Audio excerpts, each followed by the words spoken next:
If you know there's something wrong, why don't you write it?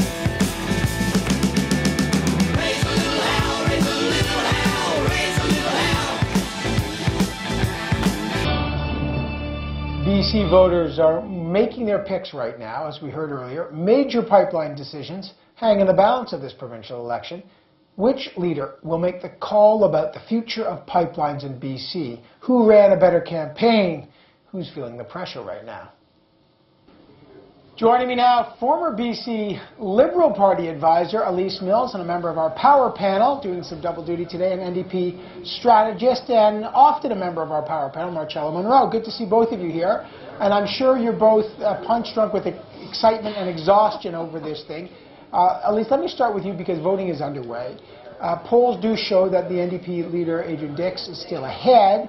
Can Christy Clark's Liberal Party catch the NDP?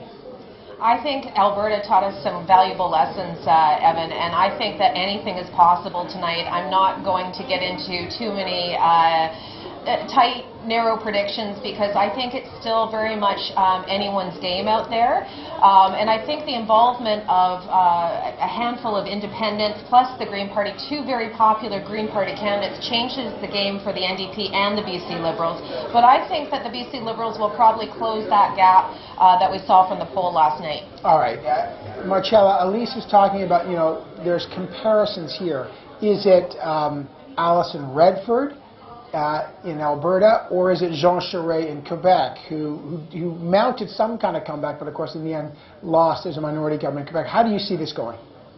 Well, Evan, I have to say that I don't think either one is the comparison I would use. We're very hopeful and optimistic, to quote a great New Democrat, that tonight the voters of British Columbia are going to vote for change. And we feel very confident at this point that that change will bring us closer to bring us an NDP government. And I think that we feel like it's going to be a majority government. I mean, anything can happen, but I think what we've seen in the public area polls the last few days suggests quite a large gap, a larger gap even than elected Premier Campbell in 2009. And our famous ground game is out there pulling every vote today, so we're feeling very good. All right, let's get at what you both believe the ballot box question is. Not perhaps the ballot box question that the parties want to have, because framing that ballot box question is obviously key and lots of money goes into that. Let me start with you, Alise. In the end of the day, what do you think voters are asking themselves as they go into the voting booth today? And of course, they've been doing it for the last week. Well, I think it ties well into the Globe and Mail's endorsement of the BC Liberals and the province newspaper here in BC's endorsement as well. The ballot box question is, who is competent to run this province? It's an issue of trust, and it's also who do you know better? And I think that the voters here trust what they know, and it's Christy Clark and the BC Liberals. Okay. Marcella, what do you think the ballot box question is? Well, I think pretty clearly, Evan, that the one number that really hasn't budged an inch in the last few months with the polling has been the desire that British Columbians have for change. That number's hovered at around 60% for the last several months. And we think we've run a very positive campaign with proposals that show that we will provide positive change that British Columbians are looking for. And so we think as people go into the ballot box, the choice is very clear. The choice is, do you want 4 more years of the same after 12 years of BC Liberal scandals and mismanagement, or do you want positive change with the BCNDP? And we think voters are looking for change. Let's, if you don't mind, I mean, obviously everything's happening on the ground in BC for the BC voters. The rest of the country is watching this for a number of reasons. One of those is the impact this could have on the debate that we're having a lot across the country on energy. Adrian Dix has said no both to the Northern Gateway pipeline and no to twinning the Kinder Morgan pipeline, Marcella. Should Alberta and should Ottawa be concerned about what that would mean if there is an NDP win? On the other side, by the way, Christy Clark has said she may okay those pipelines if they have kind of met 5 criteria. But Adrian Dix seems to be roundly no pipelines. That's it. What does that mean for the rest of the country? Well, Evan, yes, we have been very clear in this campaign, and I think what the rest of the country needs to understand is that the core of the promises you're talking about in terms of both Enbridge and Kinder Morgan is that we've said very strongly we disagree with the Premier, we disagree with the equivalency agreement, and we feel that these important discussions and decisions that are going to have, put our natural environment at risk, our coastline at risk, and the places the pipeline would go through, that those decisions need to be made in British Columbia. We need a made in British Columbia environmental process, and so it's on that basis that Adrian Dix has said that. Alise, what's your take on the impact this could have on pipeline politics, energy strategy? Well, I think if the NDP win tonight, the message is that decision's being made. There's no to Kinder Morgan and no to Enbridge. And there's also no to a few other things that are important to BC. There's mining, there's fracking. We have one NDP candidate out here who went off out of message and talked about a 2-year moratorium on fracking. There are some huge decisions that need to be made. BC, the NDP thinks that we live in a silo out here in BC, that we're not part of Confederation. We have a job to do to keep Canada strong. We can do that through a balanced process with environmental sustainability and energy development. What Adrian Dix is going to give you, or for the voters here in BC, if he wins tonight, is a loss of jobs and a loss of positioning here in the Confederation.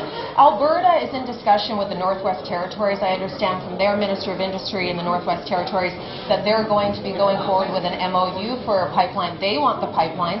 So the issue is, the environmental issue isn't going to change because we don't live in boundaries with each other. So it's coming whether we like it or not. It's just that BC's not at the table.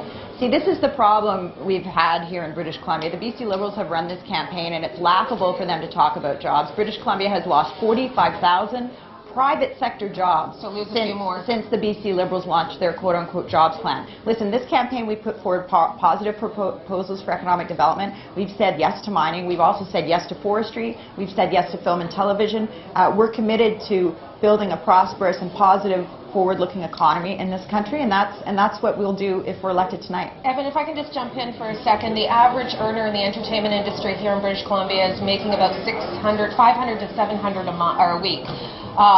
In the energy industry and construction that's associated with that, including manufacturing, it's anywhere between $1,900 and $2,500. And we've said yes to those jobs. We've clearly said yes. We have, Elise. We have clearly said yes to liquid natural gas. We've clearly said yes to forestry and other special interest groups. So, the sad part this is part of the fact-free campaign the BC Liberals have been running for the last month. The blue-collar worker here in BC doesn't have a voice if the NDP win tonight, and I don't know what's going to happen. I can't promise the country. Guys, I got less than a minute. The Greens have been, I just want to get in the Green Party here. They've been strategic. They're trying to get 2 candidates elected. Marcella, then Alise, real quick. What impact might the Greens and the Conservatives have on both your supporter bases? Let me start with Marcella, then Alise. Well, we actually saw a very interesting ad this week from the BC Liberals trying to get people to vote Green, and I think when you're campaigning for the Green Party as the BC Liberals, you're not winning. We feel confident that people understand that we're the best party for change, especially when it comes to the environment, and we feel confident tonight that we will hold on to that vote. I think that tonight the NDP are going to be pushed out of Saanich North, where Adam Olsen's running. He's this prominent Green Party candidate. That's one down for the NDP.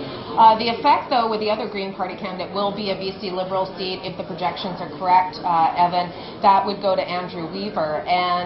But again, it's not going to the NDP. So as you can see, the Independents and the Greens really throw it out there, and it gets mixed up. So that's why you can't really make too many predictions tonight, because we may see what happened in Alberta, we may see what happened in Quebec, but I still think this is going to be a made in BC story. Well, the argument without end. This is BC politics, and the two of you have been in the thick of it, and you'll have a long night ahead. Alise Mills, Marcella Monroe, great to talk to both of you.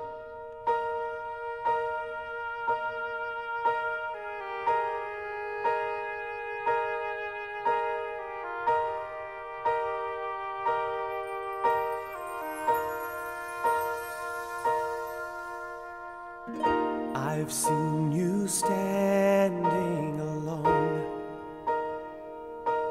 and face the fight when others laid their weapons down and headed for home. I've seen you face against the fire and come out shining like gold.